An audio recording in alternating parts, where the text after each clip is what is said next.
하나님 말씀 함께 보시겠습니다. 로마서 9장 3절에서 18절까지의 말씀을 한번 교독하시겠습니다. 로마서 9장 3절에서 18절의 말씀입니다. 여러분의 성경으로 읽으시면 됩니다. 저희는 올해 우리말 성경으로 계속 읽고 있습니다. 신약성경 로마서 9장 3절에서 18절까지 차신 줄 알고 저와 여러분이 교독하겠습니다. 3절부터 제가 읽습니다. 나는 내 형제 곧 육신을 따라 된 내 동족을 위해서라면 나 자신이 저주를 받아 그리스도에게서 끊어진다 할지라도 좋겠습니다.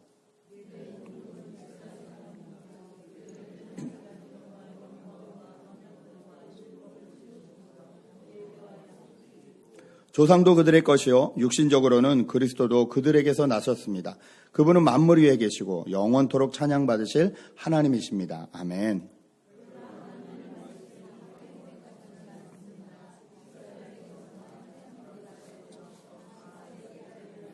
아브라함의 씨라고 해서 다 그의 자녀가 아니기 때문입니다. 오히려 이삭에게서 난 자라야 내 씨라고 불릴 것이다 라고 하셨습니다.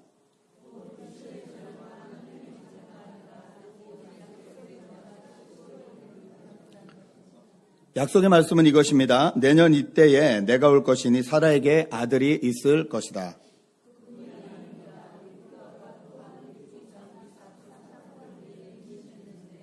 그 자식들이 아직 태어나지도 않고 또 어떤 선이나 악을 행하기도 전에 택하심을 따라 되는 하나님의 뜻이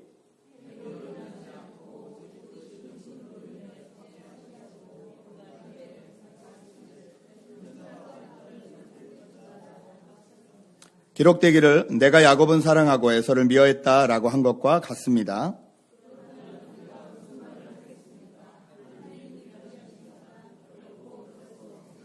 하나님께서 모세에게 말씀하시기를 내가 긍휼히 여길 자를 긍휼히 여기고 내가 불쌍히 여길 자를 불쌍히 여길 것이다 라고 하셨습니다.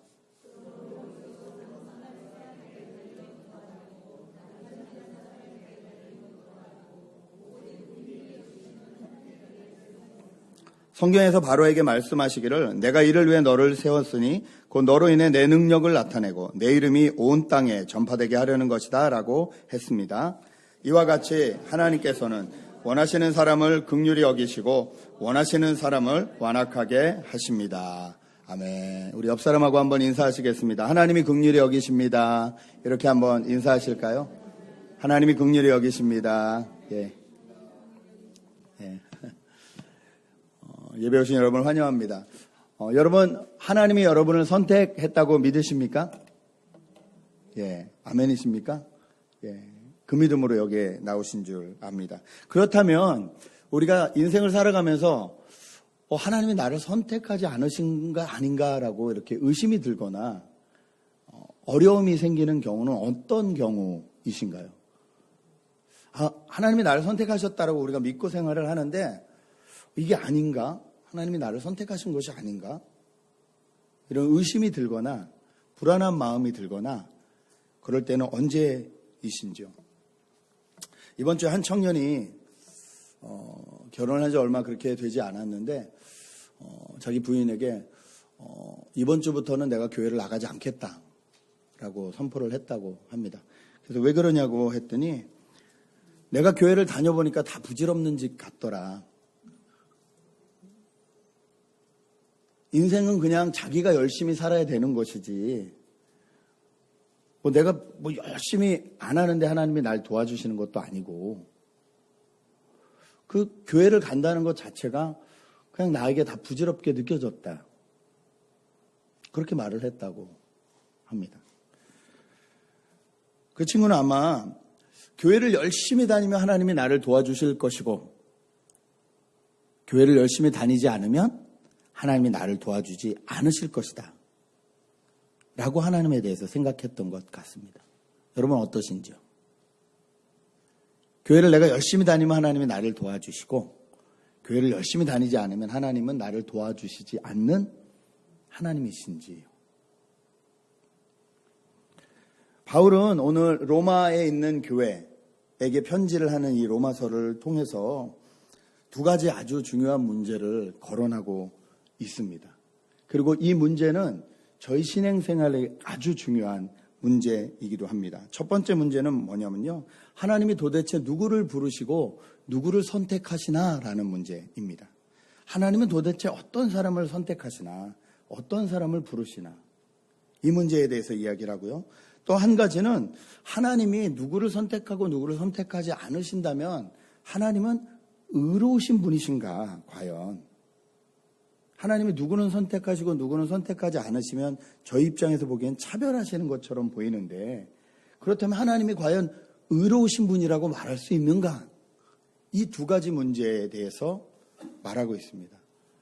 그런데 이것이 저에게 중요한 것은 그 청년처럼 저희가 삶의 위기와 어려움이 있을 때에 하나님이 과연 나를 선택하셨을까라는 불안감과 함께, 하나님이 나를 선택하지 않으셨다면 내가 무엇을 해도 소용이 없는 게 아닌가라는 자괴감에 빠지게 하기 때문에 저희가 이 부분을 좀 잘 정리해 놓을 필요가 있습니다.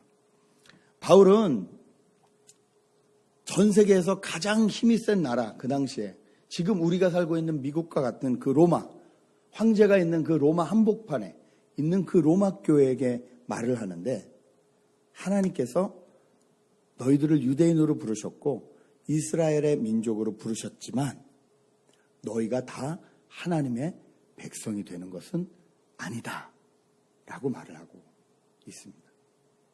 바울이 자기 민족을 사랑하지 않아서 그런 것이 아닙니다. 오늘 말씀 3절에 보니까 나는 내 형제 곧 육신을 따라된 내 동족을 위해서라면 나 자신이 저주를 받아 그리스도에게서 끊어진다 할지라도 좋겠습니다.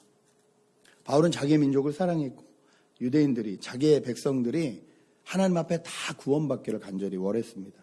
그럼에도 불구하고 바울은 유대인이라고 다 유대인이 아니다. 다 하나님의 백성이 아니다. 특히 4절부터는요. 내 동족은 이스라엘 사람입니다. 이렇게 표현을 하는데, 이 말은 지금 저희 말로 하면요. 나는 시민권자입니다. 라고 말하는 거하고 똑같은 거예요. 여러분, 비자 문제가 있어 보신 분들은 압니다. 미국 내에서 시민권을 갖는다는 것이 얼마나 큰 특혜인지. 가지고 살다 보면요. 별로 이게 한국 왔다 갔다 할 때나 필요하지. 별로 큰 차이가 없는 것 같은데, 아니요. 점점 그렇습니다.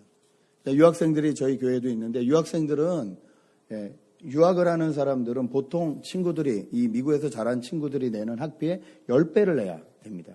시작부터가 10배예요. 그러니 아무리 아르바이트를 해도 자기가 그것을 감당하기가 쉽지 않습니다. 바쁘게 정신없게 살 때는 잘 모르는데 연세가 점점 드시면 드실수록 내가 시민권이 있느냐 없느냐에 따라서 여러분의 의료 혜택을 받을 수 있느냐 없느냐, 여러분이 드시는 약과 여러분이 가시는 병원과, 미국은 특히 이게 비싸잖아요. 이런 것을 다 환산을 하면 엄청난 차이가 납니다. 우리가 세금을 열심히 내지만, 일을 하면서 열심으로 세금을 내지만 저희가 시민권이 아니면 대통령 투표를 할 수도 없습니다. 의무는 있는 것 같은데 권리를 찾지 못하는 것 같이 느껴집니다. 그런데 바울은 우리 민족은, 내 동족은 이스라엘 백성입니다. 이스라엘 사람입니다. 라고 말하면서 그들이 가지고 있는 특권이 뭔지, 하나님이 그들에게 부여하신 그 놀라운 특권이 뭔지 얘기하고 있는데요. 그것이 먼저는 그들에게 양자됨과 영광과 언약들과 율법을 세우심과 예배와 약속들이 있고, 조상도 그들의 것이요 육신적으로는 그리스도도 그들에게서 나셨습니다. 이렇게 말하고 있습니다. 하나님, 절대자이신 하나님과 교제할 수 있는 특권이 이스라엘 민족에겐 있었다는 거예요. 절대자인 하나님의 절대 기준인 말씀, 이 말씀을 그 이스라엘 민족에게 가장 먼저 주셨다는 거예요. 그들이 그 말씀을 가지고 하나님 앞에 나올 수도 있었고 나오지 않을 수도 있었는 그 선택권도 이스라엘 민족에게 주셨다는 거예요. 성경에 나오는 그 수많은 하나님을 경험했다는 조상들도 다 이스라엘 사람이라는 거예요. 심지어 우리를 구원하기 위해 이 땅에 오신 예수 그리스도마저도 유대인, 이스라엘 사람으로 그 민족으로 나게 하셨다는 거예요. 여러분, 저희는 별로 있지도 않은 저희 집안에 막 이렇게 족보 이런 거 따져가지고 뭐 이씨 집안에 몇 대 손이 어쩌고 막 이런 말 하잖아요. 그렇죠? 저희 장씨에 별로 유명하신 분이 없어서 저희는 아무리 찾아봐도 여자분들이 강하십니다. 근데 강하신데 별로 좋지 않은 걸로 이렇게 강하십니다. 우리 희빈 누님 아십니까? 장희빈 누님 또는 50시대의 영자 누님 거물로 큰 손으로 이렇게 여자분들이 있어야지 남자분들 중에서 그닥 이렇게 내밀 분이 없는데 굳이 내밀자면 장영실 뭐 이 정도. 제가 항상 누가 물으면 장영실 장씨라고 그런지 아닌지는 저도 몰라요 솔직히. 그런데 그냥 그렇게 말하는데 뭐가 좀 있으면 이렇게 좀 자기가 좀 전통이 있다 뭐 좀 뼈대 있는 가문이다 이걸 얘기하기 위해서 뭔가 자랑하려고 뭔가 이렇게 껴 맞추려고 하잖아요. 유대인들은 정말 그럴 것들이 너무 많은 프라우드하게 생각할 만한 것들이 너무 많은 민족이었다는 거예요. 그런데 그런 유대인, 그런 이스라엘 사람이라 할지라도 다 이스라엘 사람이 아니다. 하나님에게 선택받은 사람들이 아닐 수 있다라고 바울은 이야기하고 있습니다. 이 말을 저희에게 적용시켜 보면 이렇습니다. 2016년 이 세상 가운데 여러분 하나님하고 가장 친하다고 생각하시는 분들이 누구세요? 저기 밖에 하나님을 모르는 내 친구일까요? 아니면 여기 앉아 계신 여러분이실까요? 적어도 여러분은 내가 그래도 하나님하고 더 친하다라고 생각하셨을 거예요. 그래서 이 자리에 나와 계실 것입니다. 네, 그렇습니다. 하나님이 저희를 선택해서 이 자리에 불러 모아주셨음이 분명합니다. 그런데 이 바울의 말을 저에게 적용시켜 보자면 교회에 나와 있다고 해서 다 하나님의 백성은 아닐 수도 있다는 것입니다. 그럼 누가 하나님에게 선택받은 백성이냐? 이 문제가 저에게 너무 중요한 문제입니다. 거기에 대해서 바울은 자신의 조상들을 선택해서 이야기하는데 그 중에 가장 먼저 선택돼서 이야기되는 인물은 아브라함입니다. 여러분, 아브라함은 유대인인가요? 제가 지금 여쭙고 있는 겁니다. 아브라함은 유대인인가요? 우리 젊은 분들 공부 좀 하셨는데 아브라함은 유대인인가요? 아브라함 유대인이라는 단어가 언제 나왔을까요, 여러분? 주이씨. 다른 말이지만 성경에 공룡이란 말이 있을까요, 없을까요? 왜 없을까요? 공룡이라는 단어는 한참 뒤에 만들어진 단어이기 때문에 그렇습니다. 주이시라는 단어도 마찬가지입니다. 아브라함 시대엔 주이시라는 단어 자체가 없었어요. 아브라함, 이삭, 야곱의 12아들, 이스라엘 민족. 이스라엘 민족이 포로로 끌려갔다 왔다 하는 과정 가운데 생긴 말이 주이시라는 말입니다. 유태인들이란 말입니다. 그러므로 아브라함이 유대인이냐 아니냐 아니라는 거예요. 하나님은. 우리는 유대인이면 선택받고 아니면 선택 안 받고 이스라엘 사람이면 선택받고 아니면 선택 안 받고 하는데 그런 논제 가운데 하나님은 전혀 상관없는 아브라함을 먼저 딱 뽑으셔서 아브라함을 선택하셨다 말씀하십니다. 그리고 아브라함을 통해서 아브라함의 자녀들을 통해서 계속 선택받은 사람들이 나오게 하시겠다 하시는데 그 방법은 100세 할아버지가 99세 할머니랑 아이를 낳는 방법이었습니다. 100세 할아버지가 99세 할머니랑 아이를 낳는다는 것은 의학적으로 불가능한 소리입니다. 그런데 왜 이런 방법을 쓰셨을까요? 하나님이 사람을 선택하시고 민족을 선택하실 때에 그 기준은 절대 하나님에게 있다는 것입니다. 하나님의 능력이시라는 거예요. 그 말을 하기 위해서. 그리고 리브가 얘기가 나오는데 리브가의 쌍둥이 아들이 나오지 않습니까? 그런데 이 아들이 생기기도 전에 아직 뱃속에 있기도 전에 하나님께서 누구를 선택하시고 누구를 선택하지 않으실지 정하셨다는 거예요. 그래서 큰 자가 어린 자를 섬길 것이다. 오히려 뒤늦게 나온 야곱을 하나님께서 쓰시겠다 이렇게 얘기해요. 야곱의 인생을 보면 우리가 알다시피 별로 좋은 인생이 아니잖아요. 태어날 때부터 2등하기 싫어서 형 발목 잡고 나와가지고 그 욕심과 그 욕망과 아버지 어머니 속여가지고 양털 붙여가지고 장자권 축복받으려고 하죠. 별로 우리가 이렇게 보기에 본받을 만한 인생이 아니거든요. 근데 하나님이 야곱을 선택하셨다는 거예요. 바울은 이 로마서를 통해서 말하고 싶은 건요, 하나님이 선택하시는 데는 우리와 같은 기준이 아니라는 말씀을 하세요. 하나님의 선택은 하나님의 절대 주권 안에 있다, 이 말씀을 하십니다. 아브라함같이 이방인도 또 전혀 행위와 상관없는 사람도 하나님이 부르실 수 있다는 것은 누구든지 선택받을 수 있다는, 하나님 앞에서 누구든지 선택받을 수 있다는 말씀을 지금 하고 계시는 겁니다. 이 사람들이 뭔가 잘나서 뽑혔다는 소리가 아닙니다.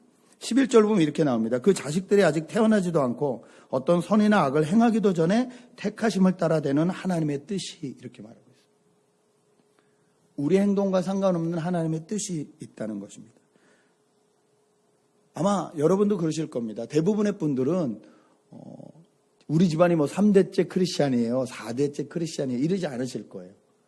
예. 하나님의 은혜로 그렇게 믿는 가정에서 태어나신 분들도 계시겠지만, 많은 분들, 교회 많은 분들은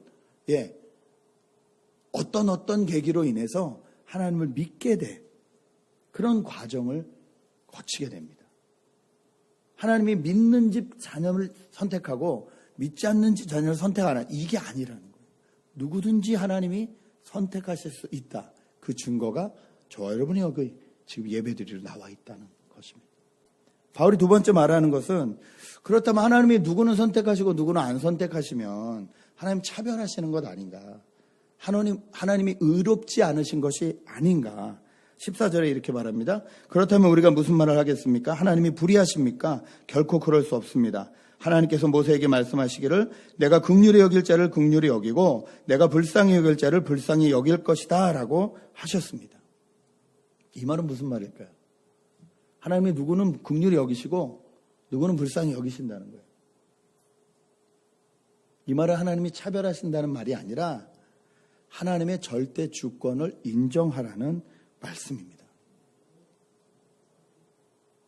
우리가 하나님 앞에, 아니 하나님 이렇게 하시는 거는 공평하지 않습니다, 하나님 이렇게 하시면 안 됩니다 라고 말을 하는 건요, 내가 내 인생의 주인이란 소리고, 내가 하나님보다 내 인생에 대해서 뭔가 잘 알고 있다는 소리가 됩니다.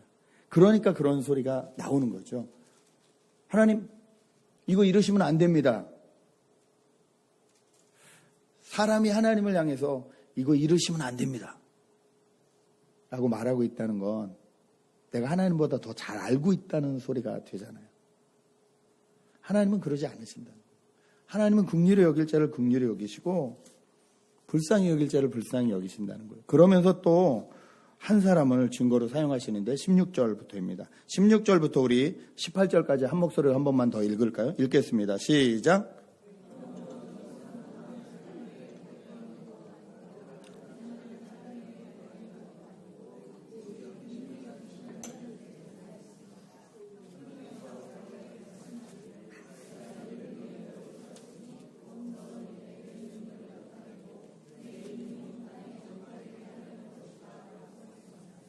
이와 같이 하나님께서는 원하시는 사람을 긍휼히 여기시고 원하시는 사람을 완악하게 하십니다. 저희가 성경 읽으면서 참 시험 들기 쉬운 게 이 18절처럼 원하는 사람을 긍휼히 여기시고 원하는 사람을 완악하게 하신다. 자, 그렇다면 사람이 악한 것이 우리 책임이 아니네, 하나님 책임이네. 하나님이 완악하게 하신다고 하지 않냐.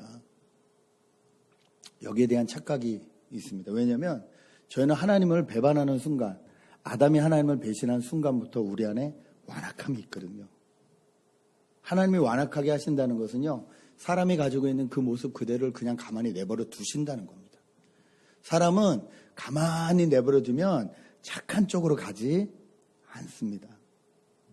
사람은 다 이기적이라서요, 이미 하나님을 향한 불순종, 이것이 딱 몸에 있기 때문에 사람은 가만히 내버려 두면 악한 쪽으로 갑니다. 악하다는 것은 내 것을 챙기고 남을 무시한다는 거예요. 내게 먼저라는 거예요. 하나님이 완악하게 하신다는 것은 그냥 가만히 내버려 두시면 그렇게 된다는 거예요. 그러면서 그 완악한 대표인물 중에 하나 구약의 바로 왕을 뽑아 쓰십니다. 출애굽기 때 모세가 하나님의 백성과 함께 가서 예배드리고 오겠습니다 라고 말했을 때 바로가 반대를 했죠. 하나님이 10가지 재앙을 모세를 통해서 일으키시죠. 마지막 재앙인 큰 아들들이 다 죽는 장자의 재앙이 나올 때까지 바로 끝까지 버티고 허락하는 척하다가 또 반대하고 허락하는 척하다가 또 반대하고 완악함을 점점 마음이 굳어졌다라는 성경의 표현이 있습니다. 완악함을 드러냈어요. 그런데 하나님께서 성경에서 바로에게 말씀하시기를 내가 이를 위해 너를 세웠으니 곧 너로 인해 내 능력을 나타내고 내 이름이 온 땅에 전파되게 하려는 것이다 라고 하셨다는 거예요.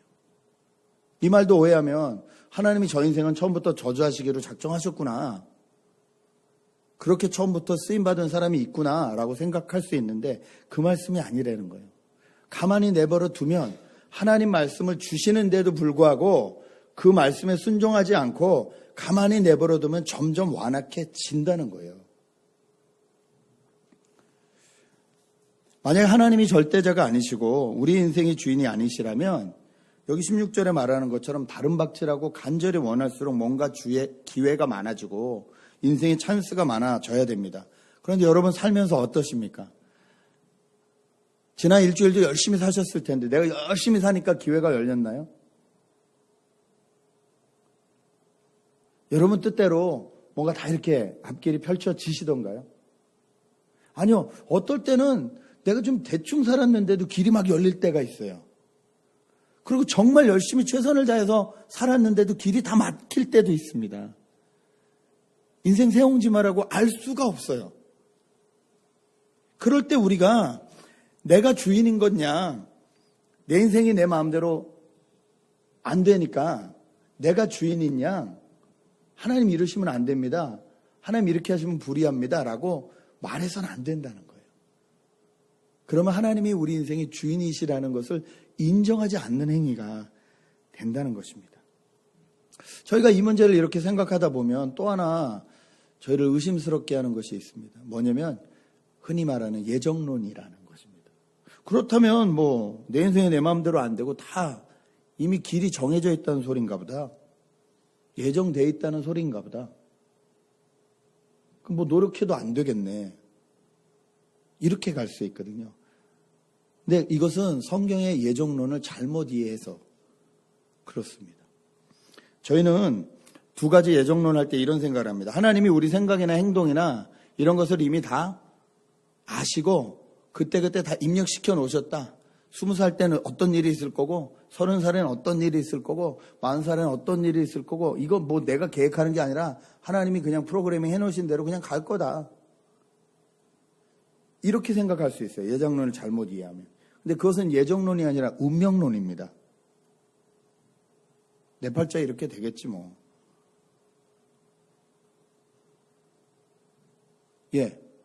괜찮을 때 내 팔자 좋은 것 같이 여기다가 뭔가 일이 일어나면요, 그렇게 말하는 거예요. 내가 그렇지 뭐, 그런 집에 태어나서 내가 그렇지 뭐.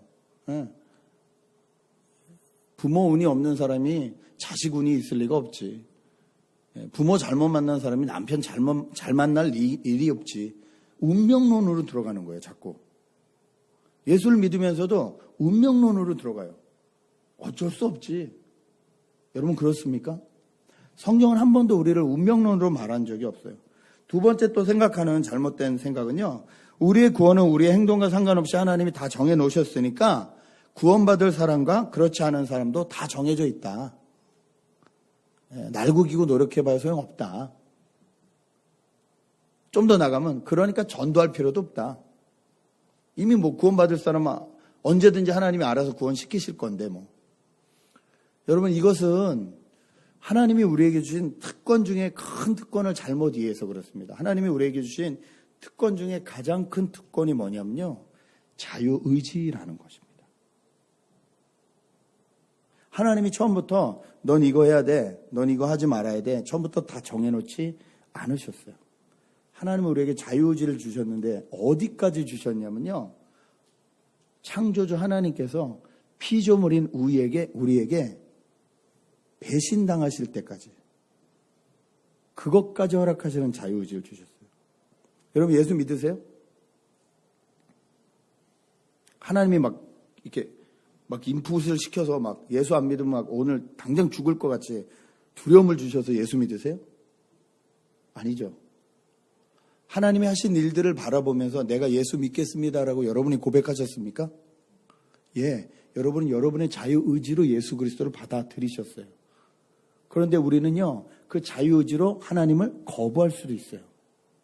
하나님이 여기까지 우리를 자유의지를 주셨다는 거예요. 그러므로 뭐 인생 다 정해져 있네. 뭐 구원받을 사람 알아서 구원받겠고 구원받지 못할 사람 못 받게, 이렇게 생각하는 것은 하나님에 대해서 큰 오해를 하고 있다는 것입니다. 예정론이라는 것은 하나님에 대한 사랑을 설명하다 보니까 나온 이론이지만 이 예정론이라는 것은요, 다 지나간 바로처럼 다 지나간 그의 인생을 보고 우리가 이렇게 말할 수 있다는 거예요. 아, 바로 인생이 끝까지 저렇게 된 걸 보니까 하나님이 저 인생을 반면교사, 무슨 말인지 아시죠? 반면교사로 사용하셔서 저렇게 살면 안 되는구나 라는 것을 보여주기 위한 인생으로 사용하셨구나라고 우리가 바로 인생이 다 끝난 다음에 알게 되는 것이지, 시작되지도 않은 인생에 대해서 이렇게 될 거고 저렇게 될 거고 예정되어 있는 게 아니라는 뜻입니다. 이 부분을 오해하면 안 된다는 거예요. 왜 이렇게 어려운 말을 길게 하냐면요, 제가 이번 주에 두 가지 사건이 제 안에 계속 맴돌았는데, 하나는 나는 오늘부터 교회를 안 다니겠다고 선포한 그 청년의 일이 계속 맴돌았고, 이 친구가 왜 이런 생각을 하게 됐을까? 하나님에 대한 큰 오해를 하고 있구나. 하나님이 우리 인생의 창조주시고 주인이신데 이 친구는 하나님과의 관계를 회사의 무슨 갑을 관계처럼, 노사 관계처럼, 아래 위의 관계처럼 어떤 이런 관계로만 생각을 하는구나. 내가 열심히 눈치 보고 하나님에게 미움받지 않으려고 노력하고 이래야 하나님이 나를 축복하시고 복받, 이런 관계로 생각하고 있구나. 여러분 그렇게 생각하십니까? 아니요, 하나님은 저희를 이런 관계로 부르신 적이 없습니다. 그런데 저희가 그렇게 생각하게 되는 이유 중에 하나가 성경에 나와 있는 단어들이 좀 그래서 그럴 수 있어요. 우리가 하나님의 종이다, 이런 표현들이 나와 있어요. 예수 그리스도의 종이다. 그러니까 종 그러면 주인이 있는 거잖아요. 그러니까 이게 이 주종 관계잖아요. 그러니까 왠지 위에서는 명령하고 밑에서 무조건 따라야 될 것 같은 관계로 생각을 하는 거예요. 그런데 성경에 예수 그리스도의 종, 하나님의 종이라는 단어를 쓸 때는요, 그 뜻이 아닙니다. 그것은 무엇과 반대되는 뜻이냐면 세상의 종과 반대되는 뜻이에요. 저희가 저희 인생에 주인인 양 살 때가 많아요. 내 인생 내 거지라고 살 때가 많아요. 그런데 가만히 살펴보면 한 번도 주인으로 살지 못해요. 어떨 때는 돈의 종이 돼서 쫓아다니기 바쁩니다. 어떤 때는 권력의 종이 돼서 쫓아다니고 눈치 보기 바쁩니다. 어떨 때는 유혹의 종이 돼서 그것 쫓아다니느라 정신이 없어요. 주인이라고 말하는데 다스리지 못해요.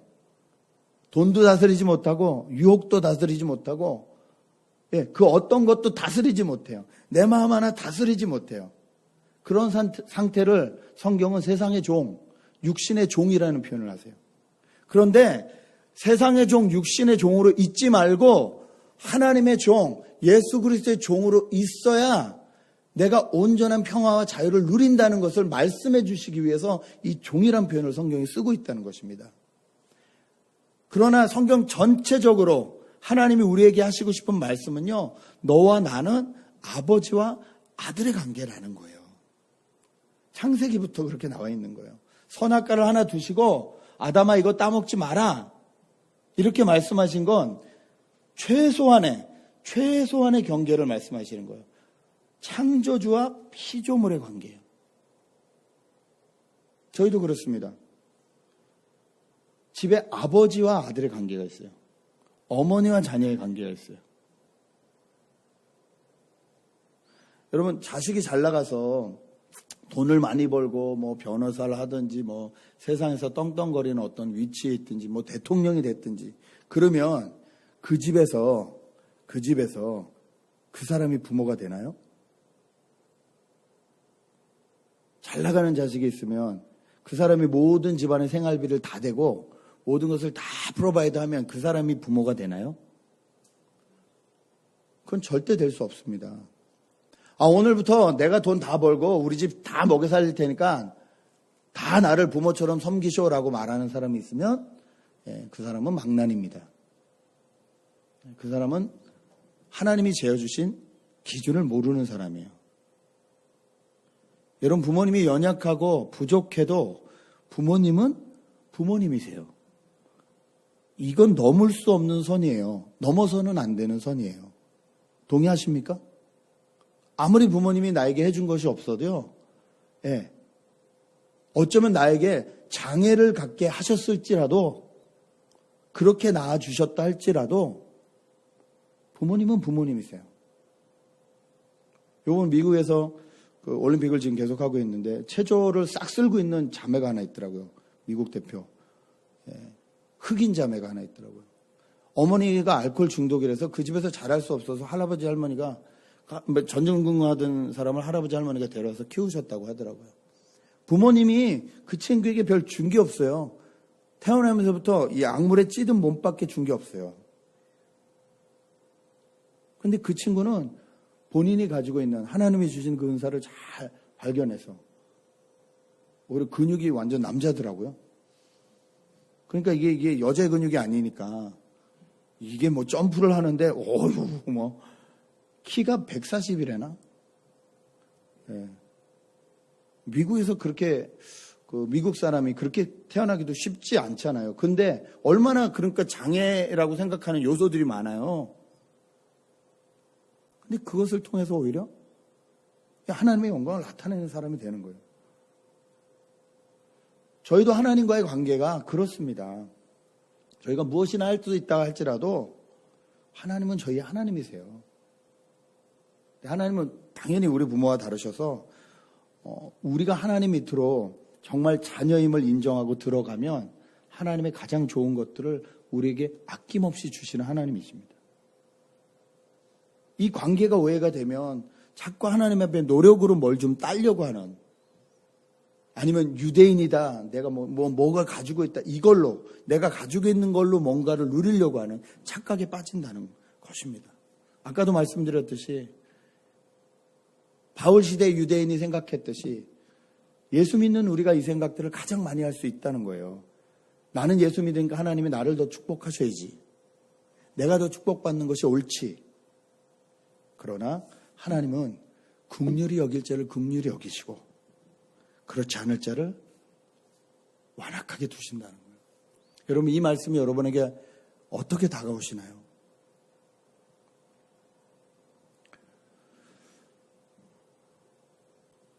우리와 하나님과의 관계가 아버지와 자녀의 관계임을 정확히 알면 알수록 우리는 이 로마서 9장의 뒷부분에 나오는 말씀이 이해가 됩니다. 로마서 9장 21절부터 24절까지를 한 목소리로 읽겠습니다. 로마서 9장 21절에서 24절 큰 목소리로 읽습니다. 시작.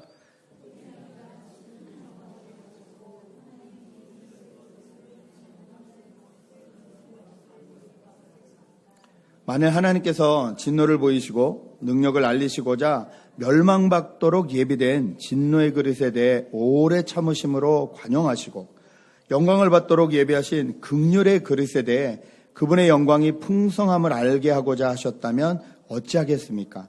하나님께서 우리를 바로 이 그릇으로 부르셨으니 곧 유대 사람 가운데서뿐 아니라 이방 사람 가운데서도 부르셨습니다. 오늘 여기는 긍휼의 그릇과 진노의 그릇이 나오는데 하나님은 우리를 다 뭘로 부르셨다고요? 긍휼의 그릇으로 부르셨다고 24절에 얘기를 합니다. 하나님이 다 우리를 긍휼의 그릇으로 부르셨다는 거예요. 그런데 우리만 아니라 모든 사람에게도 하나님은 그 위치를, 자리를 다 열어놓으셨다는 겁니다. 오히려 진노의 그릇으로 불림받은 것 같은 사람을 위해서 하나님이 오래 참고 기다리고 계신다, 이렇게 말씀을 하십니다. 우리가 살다가 내가 선택받았나? 내가 선택받은데 왜 이 일이 이렇게 안 풀리지? 내가 하나님의 사람이라면 이런 일이 나에게 일어나도 되나? 여러분, 이런 걸로 내가 선택받았나 안 받았나를 의심해야 될 일이 아니라요. 정말 내가 선택받았나 안 받았나를 알 수 있는 방법은요. 내가 선택받았음에도 불구하고, 하나님은 모든 사람을 긍휼의 그릇으로 부르셨다고 했어요. 선택받았음에도 불구하고 내가 이 하나님의 긍휼을 나만 가지고 있는가? 아니면 나에게 주어진 이 하나님의 그릇을, 이 긍휼을 내가 나누고 있는가? 여러분, 이것으로 내가 정말 선택받은 사람인지 안 받은 사람인지를 심각하게 고민해야 됩니다. 8월 3일 날 일어난 일이고 8월 8일 날 뉴스에 나왔는데, 한인타운 여러분들 잘 아시는 LACC 근처에서 한 자매가 목을 매서 자살을 했습니다. 나이는 17살이었습니다. 17살이면 저희 막내딸 나이입니다. 언니랑 둘이 살았다 그러고요. 어머니는 2년 전에 돌아가셨다고 합니다. 아버지와 친척이 LA에 있대요. 근데 연락하지 않았대요. 그 말인즉 따로 산다는 소리죠. 아마 어떤 이유로 모녀 3명만 살다가 어머니가 2년 전에 돌아가시고 딸이 둘만 살다가 그 막내가 그냥 비관을 해서 자살을 한 것 같습니다. 그런데 거기에 신문기사에 생활고를 걱정했다는 말이 나와 있었는데, 그 말이 저를 계속 이렇게 쳤습니다. 17살짜리가 돈이 없어서 죽을 수밖에 없다. 그것도 이 미국에서. 여러분, 이건 말이 되지 않습니다.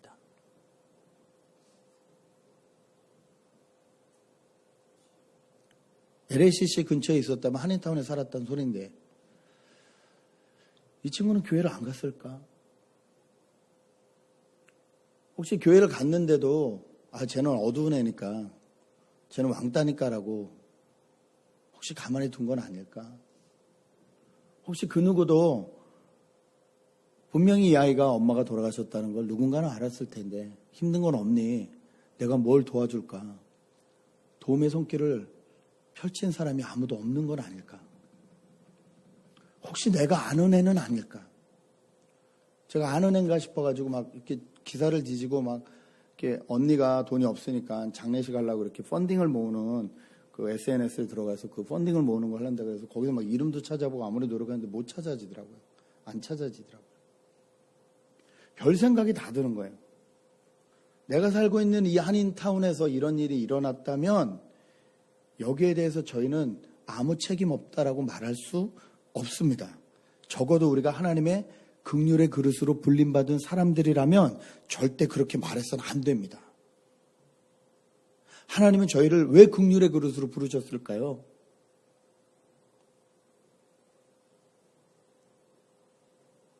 하나님을 알지 못하는, 하나님의 긍휼을 알지 못하는 사람들에게 이 긍휼을 소개하라고. 네 그릇에 담긴 것을 쏟아서 다른 사람에게 흘러가게 하라고. 주님이 저와 여러분을 먼저 부르신 것이 아니시겠습니까? 내가 선택받았음에도 불구하고 이런 것에 대해서 아무런 꺼리낌이 없고, 아이고 불쌍한 인생, 쟤는 왜 저랬대? 이러고 만다면 오히려 그런 마음을 가지고 과연 나는 선택받지 못한 사람이 아닐까? 이렇게 고민해야 된다는 것입니다. 그러나 정말 하나님 앞에 선택받은 사람들은 자기의 환경과 자기의 상황과 상관없이 하나님이 나를 긍휼의 그릇으로 부르셨음을 감사하고 그렇게 살아갑니다.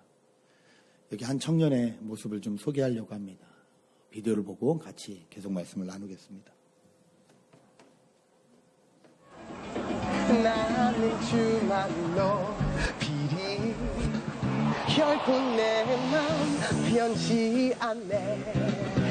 세상 모든 권세 모든 영광 십자가 앞에 다 버리고 나의 충성과 내 헌신 내 모든 소망 오직 예수. 오직 우리 주께 오직 우리 주께 오직 우리 주께. 우리 같이 할까요? 오직 우리 주께 오직 우리 주께 오직 우리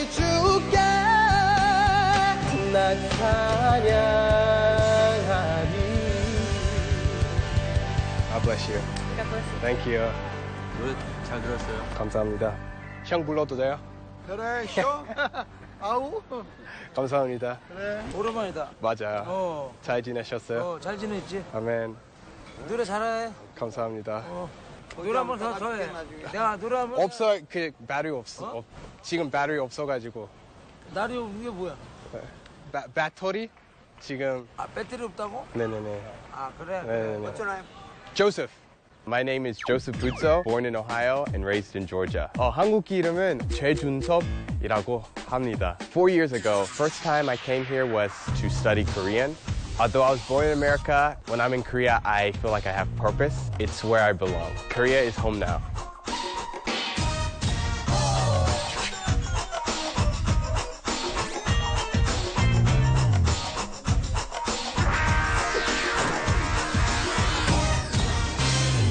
One of the reasons why I started to busk was to share the gospel through music, but also to challenge them to use the talents that God has given them to spread the gospel.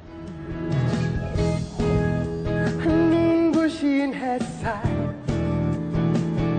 저 하늘 넘어 내게 주어진 Here we go! 자.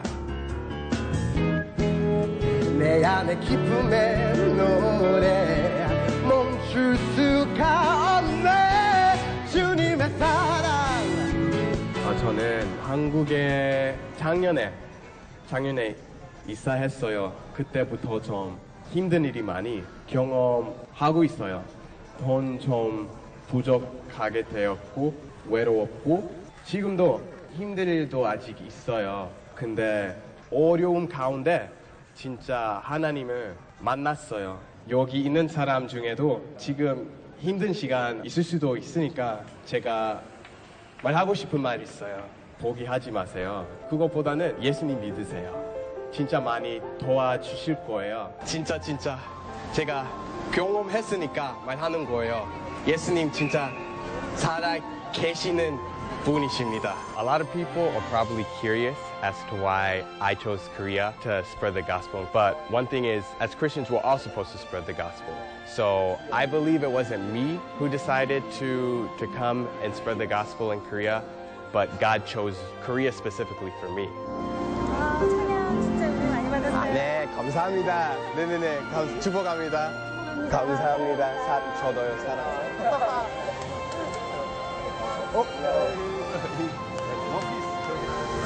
감사합니다. 예수님 믿으신가요? 아, 기도할게요. 네, 감사합니다. 죽음도 생명도 천사도 하늘의 어떤 권세도 You better get it. 아멘. 부르신 곳에서 나는 예배하네. 어떤 상황에도 나는 예배하네. 아멘. 예배하네. 부르신 곳에서 나는 예배하네. 한국말을 유창하게 하시면서 하나님을 찬양하는 모습에 걸음이 멈춰질 수밖에 없었어요. 너무 잘 부르시고 곳곳에서 하는 게 너무 좋은 것 같아요. 감격이었어요. 정말 다윗처럼 사람을 바라보는 게 아니라 하나님을 지금 바라보고 있구나. 이렇게 열정적으로 하는 분 처음 봤어요. 진짜 저분처럼 하고 싶어요. 저는 아무 이유 없이 자유하고 기뻐하는 거 보면서 아 저렇게 기뻐할 수 있구나. 신앙이라는 건 좀 저런 모습 아닐까. 그러니까 내가 믿는 하나님 너도 믿었으면 좋겠고 내가 이렇게 기뻐하니까 너도 기뻐했으면 좋겠어. 이런 마음. 그래서 저 친구 볼 때마다 행복해요. 복음, it's the good news. And because it's good news, it's something I want to tell everybody. I want people to know the good news. 어떤 상황에도 나는 예배하네. 부르신 곳에서 나는 예배하네. 주님. 어떤 상황에도 나는 예배하네. 주님께 영광을 돌립시다. 아멘. 축복합니다. 아멘. 하나님이 저와 여러분을 선택하신 이유는 여기 있는 조셉처럼 쓰시기 위함입니다. 돈도 없고 외롭고 힘든 일이 많지만 내가 한국에 있는 것이 하나님의 선택이구나. 이 친구는 확신하고 있었어요. 그리고 그 안에 있는 예수 그리스도, 그분이 나에게 주신 기쁨과 자유함을 알지도 못하는, 자기를 무시할 만한, 여러분 우리나라 사람들이 얼마나 흑인을 무시하는지 아시잖아요. 거기서 저긴 지금 좋은 것만 나왔겠지만 핍박하는 사람 얼마나 많았겠어요. 욕하는 사람 얼마나 많았겠어요. 그런데 한국이라는 민족을 위해서 비 오는 거리에서 무릎 꿇고 기도할 수 있는, 저와 여러분이 그렇게 쓰임받는 인생이었으면 좋겠습니다. 하나님은 저희를 그렇게 긍휼의 그릇으로 이미 불러주셨습니다. 여러분 기억하십시오. 내가 과연 선택받았을까? 내가 하나님의 긍휼의 그릇으로 계속 쓰임받고 있으시다면 네, 저와 여러분은 선택받은 사람들입니다. 그 하나님의 긍휼의 그릇이 되셔서 우리에게 주어진 시간 가운데 한 사람이라도 예수 믿으십시오. 하나님 안에 좋은 소식이 있고 기쁨과 자유함이 있습니다. 이렇게 나눠주실 수 있는 저 여러분 되시길 주님의 이름으로 축복합니다. 이 시간에 한번 말씀을 기억하며 기도했으면 좋겠습니다.